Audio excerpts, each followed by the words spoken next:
अस्सलाम वालेकुम ninth class जी बेटा, उम्मीद है आप सब घर में खैरियत से होंगे। चैप्टर नंबर 3 डायनामिक्स 9 फिजिक्स हमारा टॉपिक चल रहा है। Lecture number 4 Newton's law of motion, Newton के कवानीन हरकत। बेटा हमने अब तक चैप्टर के स्टार्ट में हम लोगों ने चैप्टर के इंट्रोडक्शन लिया था, उसका डिटेल दिया था। Force, inertia, momentum, Newton first law of motion में हमारे लेक्चर्स कंप्लीट हो चुके थे। अब हमारा topic 3.2 second law of motion का आज का लेक्चर है। अच्छा बेटा, बात यह है कि जैसे हम लोग ये पढ़ रहे हैं कि डायनामिक्स में हम मूविंग ऑब्जेक्ट की स्टडी करते हैं जब उसके ऊपर कोई ना कोई फोर्स लग रही है। मतलब हमने मैकेनिक्स की ब्रांच की डिस्कशन तब करनी है जब किसी ऑब्जेक्ट पर फोर्स लग रही हो और वो ऑब्जेक्ट मूव कर रहा हो। ठीक है, डायनामिक्स के अंदर हम लोगों ने इस चीज को क्लियर कर लिया था। सेकंड लॉ ऑफ मोशन की स्टेटमेंट क्या है? देखिए जी, पहली तो बात ये है कि न्यूटन का दूसरा कानून जो है ये कब इंप्लीमेंट होता है जब किसी ऑब्जेक्ट पर कोई नेट फोर्स असरअंदाज हो रही है। जब किसी एक ऑब्जेक्ट पर नेट फोर्स असरअंदाज हो रही हो और वो नेट फोर्स उस ऑब्जेक्ट में कुछ एक्सेलरेशन डेवलप करे, तो हम कहेंगे Newton second law of motion is implemented. अच्छा, अब ये लॉ है क्या? न्यूटन का दूसरा कानून हरकत अपने डेरिवेशन से ही क्लियर हो रहा है। देखिए जी, सिंपल सी बात है कि अगर आप एक ऑब्जेक्ट के ऊपर एक स्पेसिफिक अमाउंट फोर्स लगाएं, मतलब एक स्पेसिफिक मैग्नीट्यूड की फोर्स लगाएं। फर्ज करें कि आपने 10 न्यूटन फोर्स किसी ऑब्जेक्ट पर लगाई और उसमें आपने एक्सेलरेशन डेवलप कर दिया। तो अगर आप आपकी तरफ से लगने वाली फोर्स के मैग्नीट्यूड को बढ़ा दें तो उस ऑब्जेक्ट में एक्सेलरेशन भी बढ़ जाएगा। तो Newton second law of motion states that acceleration produced in a body is directly proportional to the force। देखिए, जैसे जैसे फोर्स बढ़ेगी ऑब्जेक्ट के ऊपर तो उस ऑब्जेक्ट में एक्सेलरेशन की मिकदार भी बढ़ेगी। इसी तरीके से इस स्टेटमेंट का एक दूसरा हिस्सा भी है जो acceleration with respect to mass है।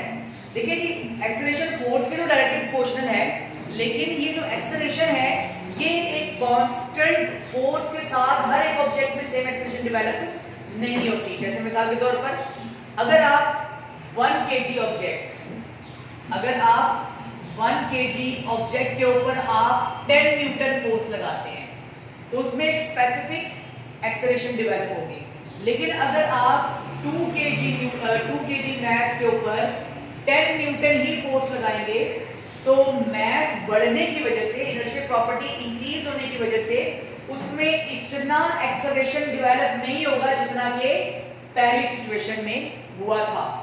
तो एक्सेलरेशन जो है वो मास के इनवर्सली प्रोपोर्शनल है। अब ये डायरेक्टली प्रोपोर्शनल और इनवर्सली प्रोपोर्शनल के कॉन्सेप्ट्स आप लोगों ने मैथमेटिक्स में भी पढ़े हैं। डायरेक्टली प्रोपोर्शनल एक ऐसी एक्सप्रेशन है जिसमें दो क्वांटिटीज का ऐसे मवाजना किया जाता है, कंपैरिजन किया जाता है कि अगर एक क्वांटिटी बढ़े तो उसी के साथ पैरेलल वे में दूसरी क्वांटिटी भी इंक्रीज करेगी। इनवर्सली प्रोपोर्शनल में आपने पढ़ा था कि अगर एक क्वांटिटी का मैग्नीट्यूड बढ़ जाए तो उसके साथ कंपैरिजन में दूसरी क्वांटिटी रिड्यूस करेगी। जैसे मैंने आपको यहां बताया कि 2 kg मास के अंदर एक्सेलरेशन ज्यादा नहीं होगा बनिस्बत 1 kg के अगर दोनों पर फोर्स 10 न्यूटन इंप्लीमेंट हो रही हो। अच्छा, अब इसकी जो है ना एक प्रॉपर इसकी एक्सप्लेनेशन मौजूद है, कोशिश करते हैं कि उसको भी क्लियर करें। चलें जी, हमने स्टेटमेंट के बाद लॉ ऑफ लिमिटेशन के बारे में लिखना है कि नेट फोर्स इंप्लीमेंट हो और एक्सेलरेशन डेवलप हो तभी आपका second law of motion valid है। हमने प्रूव करना है F equals to ma जी। According to the statement textbook से आपने देखनी है, स्टेटमेंट के अंदर इन दो एक्सप्रेशन का जिक्र है। एक्सेलरेशन फोर्स के डायरेक्टली प्रोपोर्शनल है, एक्सेलरेशन मास के इनवर्सली प्रोपोर्शनल है। दोनों एक्सप्रेशन को बेटा हमने कंबाइन किया, combining both expression, acceleration proportionality sign proportionality sign F divided by m। देखिए जी इस एक्सप्रेशन से हमें क्लियर होता है कि एक्सेलरेशन और फोर्स एक दूसरे के डायरेक्टली प्रोपोर्शनल है, एक्सेलरेशन और मास एक दूसरे के इनवर्सली प्रोपोर्शनल है। तो बेसिकली हम लोगों ने किया क्या, हमने इन दोनों एक्सप्रेशंस को कंबाइन कर दिया, एक ही तरह एक ही फॉर्म में हम लोगों ने इसको लिख लिया है। m एक तरफ डिवाइड हो रहा है प्रोपोर्शनलिटी साइन के, दूसरी तरफ ये m एक्सेलरेशन के साथ मल्टीप्लाई हो जाएगा। ये आपका एक्सप्रेशन सामने नजर आ रही है। फिर हम आगे चलते हैं। बेटा याद रहे जब भी प्रोपोर्शनैलिटी साइन आपके पास किसी डेरिवेशन में आ जाए, proportionality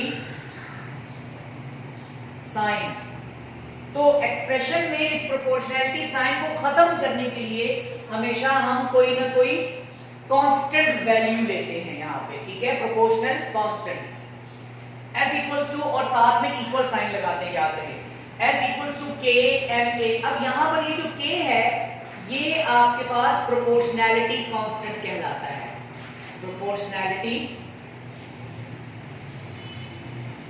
constant. System international unit में इस एक्सप्रेशन के लिए k की वैल्यू 1 होती है बेटे, याद रहे। अब हमने क्या करना है, इस इक्वेशन में k की जगह पे हमने 1 पुट कर दिया, m और acceleration as it is, m a 1 के साथ मल्टीप्लाई हो जाएगा, एक्सप्रेशन बन जाएगी आपके पास f equals to m a। तो हमारे पास ये साबित हो गया कि किसी ऑब्जेक्ट पर लगने वाली फोर्स जो है वो उसमें एक्सेलरेशन तब पैदा करती है जब वो उसकी एक्सेलरेशन के लिहाज से जो डेरिवेशन बनती है वो है F equals to ma।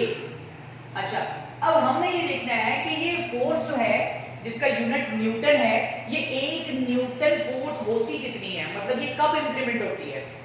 1 Newton force, 1 newton is a force, एक न्यूटन वो फोर्स है, एक न्यूटन वो फोर्स है जो कि किसी जिस्म में जिसका मास हो 1 kg, 1 किलोग्राम वाले ऑब्जेक्ट में 1 मीटर फी सेकंड स्क्वायर का एक्सेलरेशन डेवलप कर दे, तो हम कहेंगे कि ये जो फोर्स लग रही है ये है 1 न्यूटन।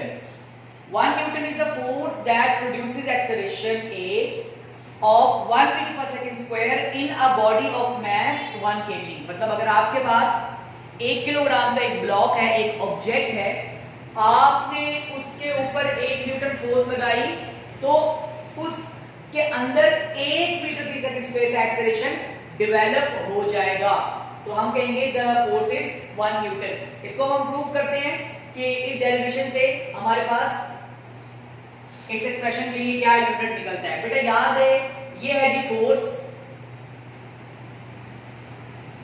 इक्वल साइन, ये है मास और ये है बेटा जी एक्सेलरेशन।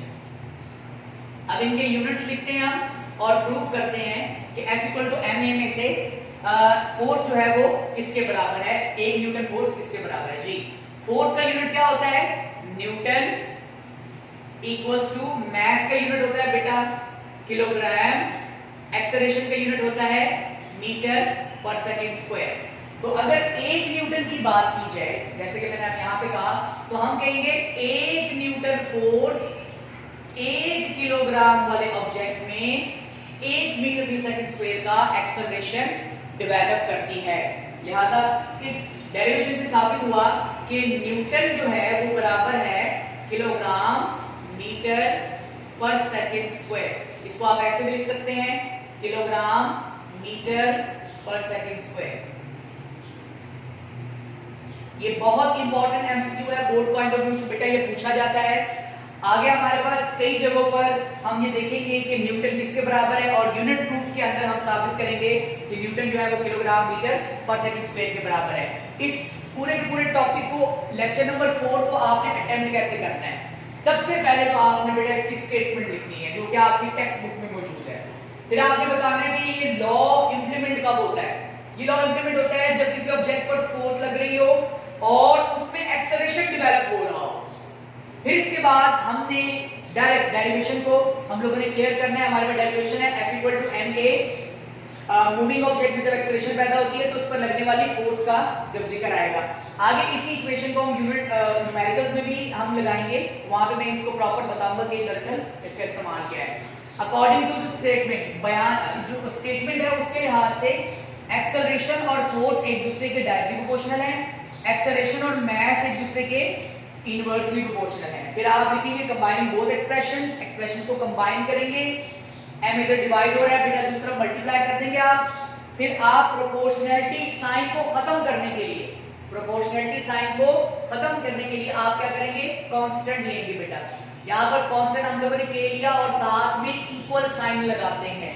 प्रोपोर्शनैलिटी साइन को खत्म करने के लिए हमेशा इक्वल साइन लगाते हैं और एक कांस्टेंट वैल्यू ले लेते हैं। सिस्टमेटिक अटैचमेंट यूनिट में यहाँ जो हमने k कांस्टेंट लिया है उसकी वैल्यू है 1, k की जगह 1 इंप्लीमेंट कर दिया, इक्वेशन एज इट इज बन गई। फिर हमने एंड पर न्यूटन को डिफाइन करना है, 1 न्यूटन फोर्स को, न्यूटन पर्सन को डिफाइन नहीं करना यहाँ पे, ठीक है, याद रहे। आपसे अक्सर सवाल पूछा जाता है डिफाइन यूनिट ऑफ फोर्स, आपसे अक्सर सवाल पूछा जाता है डिफाइन यूनिट ऑफ फोर्स या फिर डिफाइन न्यूटन। तो आपने न्यूटन फोर्स को डिफाइन करना है, ठीक है, मतलब एक न्यूटन फोर्स को डिफाइन करना है या फिर फोर्स के यूनिट न्यूटन को डिफाइन करना है। ये नहीं करना कि आपने न्यूटन पर्सन के बारे में लिख देना है, जैसे कि एक स्टूडेंट लिख भी दिया था, ही वाज अ साइंटिस्ट वगैरह वगैरह, उस तरह की डिस्कशन दे दी थी, ठीक है बेटा, आपने ख्याल रखना है। 1 Newton is the force that produces acceleration of 1 meter per second square in a body of mass 1 kg, ठीक है, ये डेफिनेशन क्लियर हो गई। और फिर expression F equal to m में से हमने साबित किया कि न्यूटन किसके बराबर है, kilogram metre per second square. ये फोर्स है, ये मास है बेटा, एक्सेलरेशन है, इनके हम लोगों ने यूनिट्स साथ साथ लिख दिए। फोर्स का यूनिट न्यूटन, मास का यूनिट है आपके पास किलोग्राम और एक्सेलरेशन का यूनिट है metre per second square. 1 newton is the force that produces acceleration 1 metre per second square through a body of mass 1 kg। Newton बराबर हो गया kilogram metre per second square. और यहाँ तक बेटा आपका ये पूरा का पूरा टॉपिक क्लियर हो जाएगा। बहुत इंपॉर्टेंट टॉपिक है। पॉसिबल है कि चैप्टर नंबर 3 का जो लॉन्ग क्वेश्चन है उसमें जो थ्योरेटिकल जो क्वेश्चन होगा 4 नंबर का आपसे ये पूछा जाए। Thank you very much.